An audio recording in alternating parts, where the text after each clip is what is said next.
Operation Sindoor కొనసాగుతుంది. అయితే సరిహద్దుల రాష్ట్రాల్లోని ఉద్రిక్త పరిస్థితులు అయితే నెలకొన్నాయి. దీంతో బ్యాంకింగ్ వ్యవస్థ, నగదు నిల్వలపైన కేంద్రం అప్రమత్తమైంది. దీని గురించే అయితే ప్రజలకు ఎలాంటి ఇబ్బందులు లేకుండా చర్యలు తీసుకోవాలని బ్యాంకులకు స్పష్టం చేసింది. బ్యాంకులన్నీ కూడా అప్రమత్తంగా ఉండాలని కేంద్ర ఆర్థిక మంత్రి నిర్మలా సీతారామన్ అయితే నిర్దేశించారు. వినియోగదారులకు అలాగే వ్యాపారులకు ఎట్టి పరిస్థితుల్లోనూ కూడా ఇబ్బంది కలగకుండా ఉండాలని స్పష్టం చేశారు.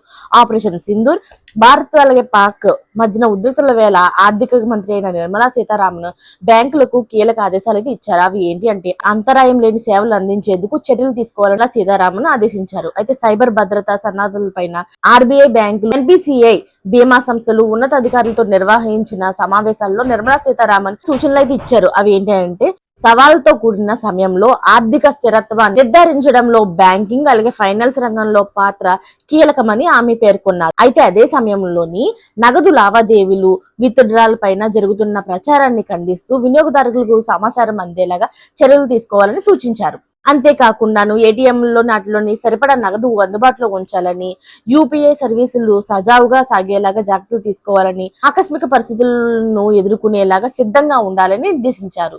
అయితే దేశ సరిహద్దు ప్రాంతాల్లోని శాఖల్లో నిధులు నిర్వహిస్తున్న బ్యాంకు ఉద్యోగులు అలాగే వారి బ్యాంకుల భద్రత కోసం చొరవ చూపించాలని సూచించారు.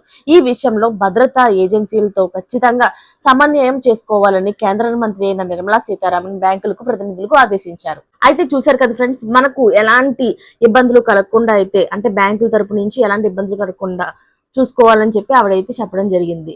మొత్తం దీని పూర్తి సారాంశం అదే. మరిన్ని లేటెస్ట్ అప్డేట్స్ కోసం అయితే ఛానల్ ని సబ్స్క్రైబ్ చేసుకోండి. Thanks for watching friends.